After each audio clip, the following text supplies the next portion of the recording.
This video is for Jay. He doesn't have, he's just got a Volts power supply. He can't check his duty or his speed, so I'm going to just run through. I'll go through some more stuff, just some basics. First one, this is a Mutt machine. I don't know where I got this frame from. It was online somewhere, but anyways, replace the springs on it and the coils and put a new contact piece on it and the new armature bar, all for less than, I think the coils cost me $28. You can actually build your own machine if you want to. It's not that hard. Just look it up on YouTube. Have a go at it. Anyways, we'll get straight to the point. Where is it? Yeah, get some alcohol in there. Clean that out. Shit will build up on there. Use some sandpaper if you need to, but get some alcohol in there and clean it up for sure. You know. Yoke or O-ring. I put mine on the bottom on this one just for a little bit more tension. Pulling back. If you want less, put it on the top up here. The way this thing works, when you click it down, it makes a contact there, goes through here, which pulls this down. That's basically it in a nutshell. Okay. Now the further down you have this, the faster your machine's going to run. So like 120 to 140 on your machine would be a liner, say, you know. Where the hell was I really going to go up to from here? Oh, wanted to talk directly about tuning them.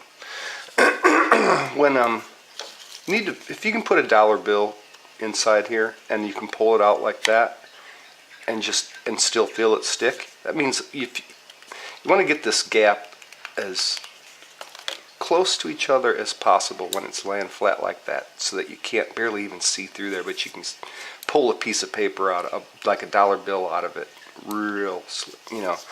This one does 95% of the work. This one does about 5%. You can actually take this one off and it'll run. That's why if you don't have this gap real close, this one can't do its 5% work. Okay? And then you all know how to work this spring back here. Well, this one here is a liner, so I want to go directly over the tip of the coil right there where it actually meets, not back here or up here or anything like that, and give it a measurement. So get right on that where it's going to meet it at, and it should come out 400, a little bit over 400. So that's a liner. About 325 would be a shader. And also what you want to look for when you're doing your shading, when you're doing your lining, you're looking directly at this. Your machine's running up and down. So this ends up making two dots. And so it makes a figure 8 like this as it goes up and down. Right? And you want them both to look the same. You want them to both have the same color density. So if it looks like this and one of them's a lot darker, that means your duty's pulling the needle down more than it is pulling it back up.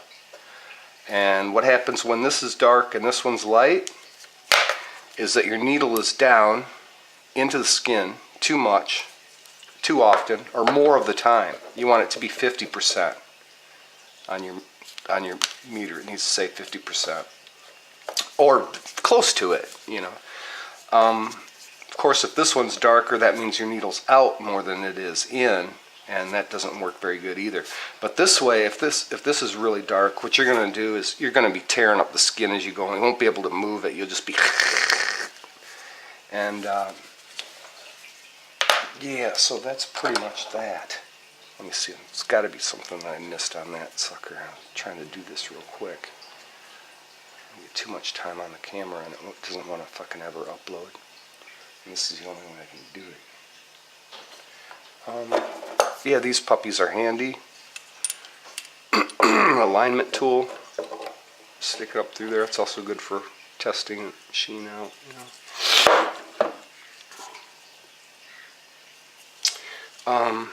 Yeah, I'm not going to talk anything about the back springs really or anything like that, or front springs too much. That's kind of things you got to figure out. You can figure that out on other pages, I suppose. But that's the basics of tuning. First of all, make sure that's clean. The tension can vary. Everything can vary. So, you know, if you hear somebody say, if somebody tells you something once and you never heard it before, they're full of shit. Everybody is pretty much full of shit when it comes to these videos and crap. Now, the other one, I actually had to test this out to make sure it would work for us. This is grease-proof paper that you'll find in the baking thing. You can trace over it. This is just a trick. I had to actually check this out to make sure it would work as well too. So you do your tracing. I generally do it just before I go to put it on. This stuff, some alcohol. Put a little bit of that on there. Get your handy dandy speed stick out. Don't ever let that touch anybody. It only touches this cloth. Get a good amount of that, a groovy amount of that on there. And I'll go over the same spot I did before. This does come off really easy though, so you gotta watch it. You want to let it sit on there for a little bit before you do the tattoo as well too. So, and this is all like the prison way of doing shit, I suppose. Anyways, it goes on pretty good. It doesn't stay on as well. That's a problem. What was the other thing? Oh, yeah. He also asked me about how I generally do wash this witch hazel coals. Fill yourself up a cap. Normally put some Vaseline down for that. Which, I can't touch it now. Yeah, so I only put a little bit of ink in here. Mess around. I generally just keep getting it on here and then dipping it into that, you know. Get a fair amount on there so that it changes colors. Or you can put 1, 2 drops in there, 3 drops, 5 drops if you want it darker. That's probably about one whole drop of ink. And one of these little things, you get them from China for like $1.99. Just spin it up a little bit and it's good to go. And just don't dip it in there again after you put the needle in somebody's skin.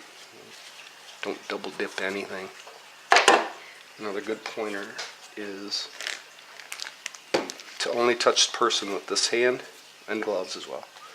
And do your wiping, have your Vaseline maybe near the tattoo if you want to. This stuff you can't wash, man. You cannot wash plastic. Look how nasty it is. Anyways, never touch that with this glove. Do your spraying that way. Another thing, also, I take a coffee cup and fill it up with water, and then after another machine it, if I want to rinse it out, I just spray right in there, you know, dipping it, rinsing it out. You can also go ahead and pull the needle out and get back in there with a Q-tip and you know, just get in there, soak out a little bit. If you're not changing drastic colors, if you're doing white, you better just change the whole needle. Another thing with these shaders, the mags, when the needles are coming out, you want to make sure they're resting really flush across the bottom of that.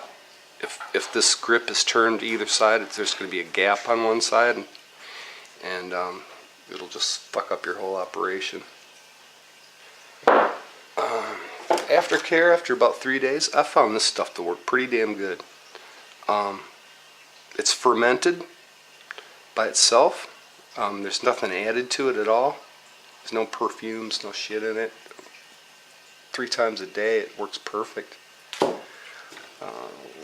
else?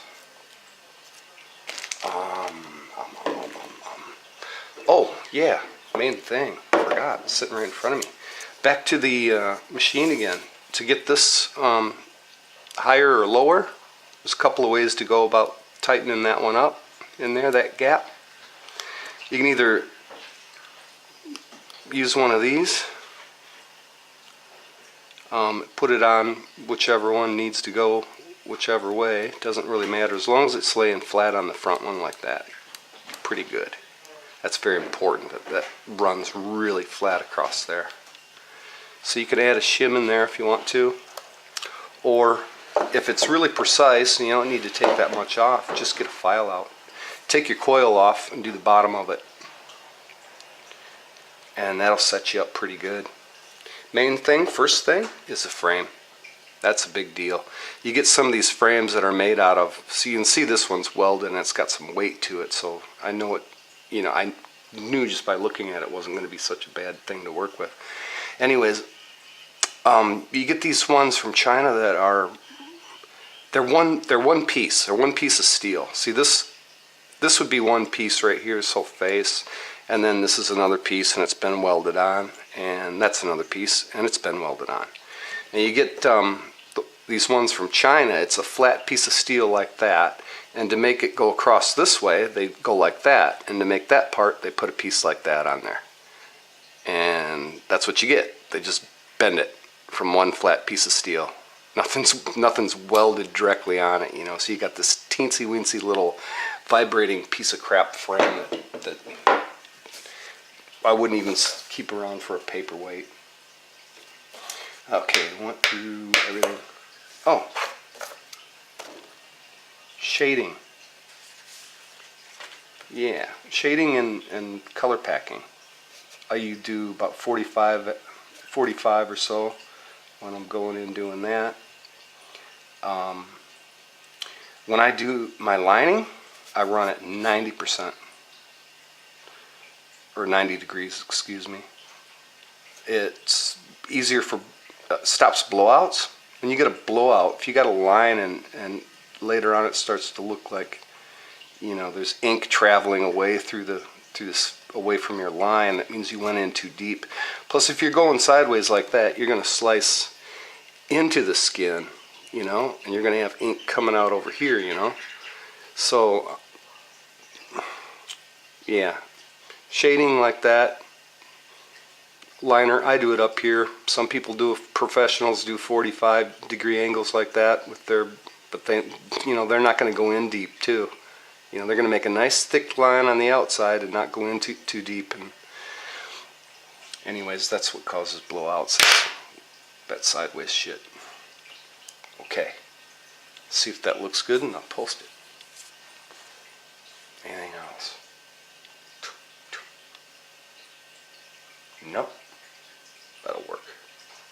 I hope. If I forgot something or said something wrong, let me know. Okay, cheers.